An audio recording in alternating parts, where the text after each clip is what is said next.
ಅಧ್ಯಕ್ಷತೆ ವಹಿಸಿರುವ ನನ್ನ ಸ್ನೇಹಿತರಾದ ಡಾಕ್ಟರ್ ಎಸ್.ವಿ. ಪಾಟೀಲ್ರೇ,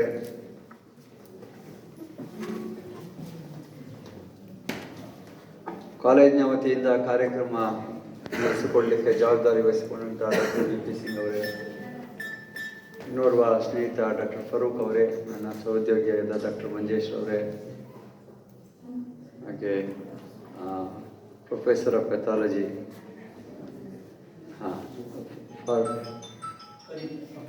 ಡಾಕ್ಟರ್ ಕರೀಂ ಅವರೇ, ತೋಟಗಾರಿಕೆ ಇಲಾಖೆ ಅಧಿಕಾರಿಗಳು, ಹಾಗೆ ಕಾರ್ಯಕ್ರಮದ ಮುಖ್ಯ ರೂವಾರಿಗಳಾದ ಬೀದರ್ ಜಿಲ್ಲೆಯ ರೈತ ಬಾಂಧವರೇ, ಈ ಕಾರ್ಯಕ್ರಮವನ್ನು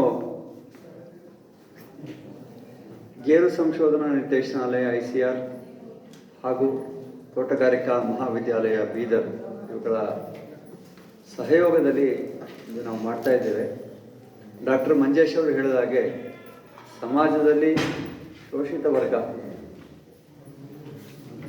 ಮುನ್ನೆಲೆಗೆ ಬಂದು ಇತರ ವರ್ಗದ ಜೊತೆ ಸಮಾನತೆಯನ್ನು ಸಾಧಿಸಬೇಕು ಅನ್ನೋಂಥ ಒಂದು ಉದ್ದೇಶದಿಂದ ಭಾರತ ಸರ್ಕಾರ ಈ ಉಪಯೋಜನೆ ಅಡಿಯಲ್ಲಿ ಬೇರೆ ಬೇರೆ ರೀತಿಯ ಪ್ರಯೋಜನವನ್ನು ಪರಿಶಿಷ್ಟ ಜಾತಿಯವರಿಗೆ ನೀಡ್ತಾ ಬಂದಿದೆ.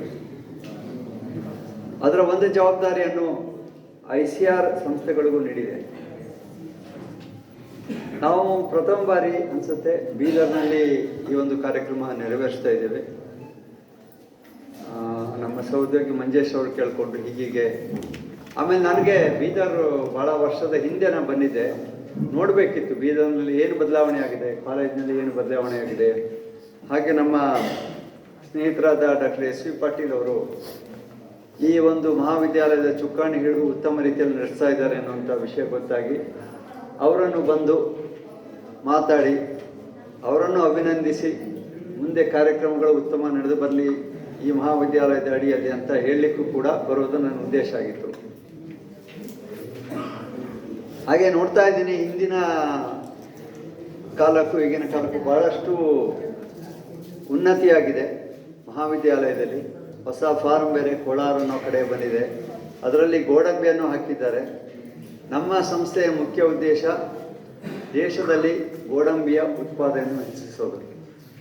ನಾವು ಒಂದು 8 ಲಕ್ಷ ಟನ್ ಅಷ್ಟೇ ಬೆಳೀತಾ ಇದ್ದೀವಿ, ಆದರೆ ನಮ್ಮ ದೇಶಕ್ಕೆ ಸುಮಾರು ಒಂದು 20 ಲಕ್ಷ ಟನ್ ಬೇಕಾಗಿದೆ ಕಚ್ಚಾ ಗೋಡಂಬಿ. ಅದನ್ನು ನಾವು ಆಮದು ಮಾಡ್ಕೊಳ್ತಾ ಇದ್ದೀವಿ. ಈಗ ನಿಮ್ಮಲ್ಲಿ ಯಾರ್ಯಾರಲ್ಲಿ ಸೂಕ್ತ ಮಣ್ಣು ಇದೆ ಗೋಡಂಬಿ ಬೆಳೀಲಿಕ್ಕೆ ಅಂಥವರು ಗೋಡಂಬಿ ಬೆಳೆದ್ರೆ ಮುಂದಿನ ದಿನಗಳಲ್ಲಿ ನಾವು ಗೋಡಂಬಿ ಗಿಡಗಳನ್ನು ಇಲ್ಲಿ ಕೊಡಲಿಕ್ಕಿದ್ದೇವೆ. ಅದನ್ನು ಬೆಳೆದು ದೇಶದ ಒಟ್ಟು ಉತ್ಪಾದಕತೆ ಎರಡನ್ನೂ ಹೆಚ್ಚಿಸಿ ದೇಶದ ಋಣಭಾರವನ್ನು ಕಡಿಮೆ ಮಾಡುವುದು ನಿಮ್ಮೆಲ್ಲರ ಕೈಯಲ್ಲಿದೆ. ಬರಗಾಲದಲ್ಲಿ ಮಳೆ ಇಲ್ಲದಡೆಯಲ್ಲಿ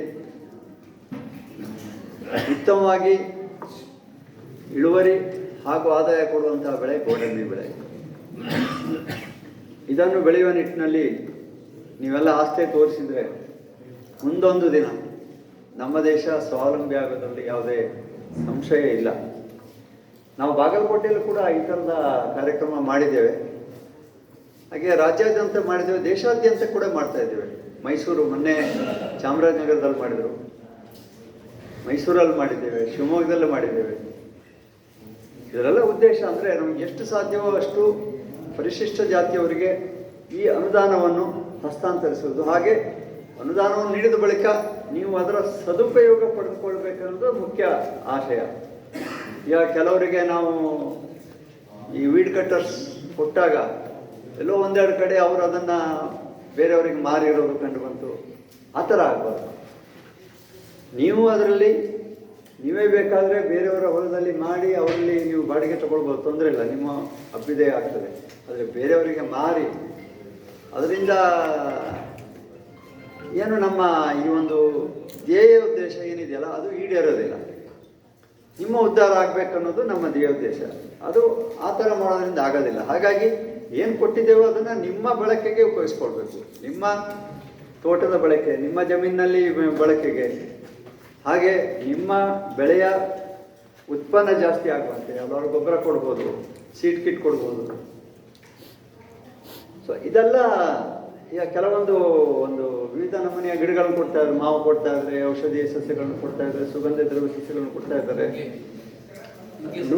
ನುಗ್ಗೆ ಸಸಿ ಕೊಡ್ತಾ ಇದ್ದಾರೆ. ಇವೆಲ್ಲ ಪೌಷ್ಟಿಕಾಂಶಗಳ ಆಗರ ಹಾಗೂ ಮುಂದೆ ನಿಮಗೆ ಆರ್ಥಿಕವಾಗಿ ಸಬಲತೆಯನ್ನು ಸಾಧಿಸಲಿಕ್ಕೆ ಸಹಾಯ ಮಾಡುವಂಥ ಗಿಡಗಳು. ಅದರ ಉಪಯೋಗ ನೀವೇ ಪಡೆಯಬೇಕು, ಬೇರೆಯವರಿಗೆ ಕೊಡುವಂಥದ್ದಲ್ಲ. ಹಾಗಾಗಿ ಈ ಇವತ್ತಿನ ಕಾರ್ಯಕ್ರಮ ಚೆನ್ನಾಗಿ ಮೂಡಿ ಬರಲಿಕ್ಕಿದೆ ಅನ್ನೋದು ಯಾವುದೇ ಸಂಶಯ ಇಲ್ಲ.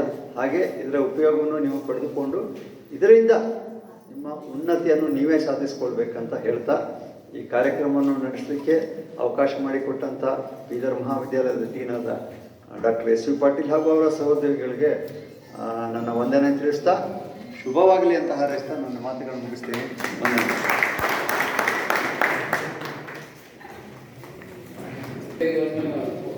ರೈತರು ಚೆನ್ನಾಗಿ ಪಡೆದುಕೊಳ್ಬೇಕಾಗಿ ಫರ್ದರ್ ಫಾಲೋ ಅಪ್ ಸಹ ನಾವು ಮಾಡ್ತೀವಿ ಸರ್. ಅವ್ರಿಗೆ ಫೋನ್ ಮಾಡಿ ತಾಂತ್ರಿಕತೆಗಳನ್ನ ಅವ್ರಿಗೆ ಇನ್ನೂ ಮುಂದಿನ ದಿನಗಳಲ್ಲಿ ಯಾವ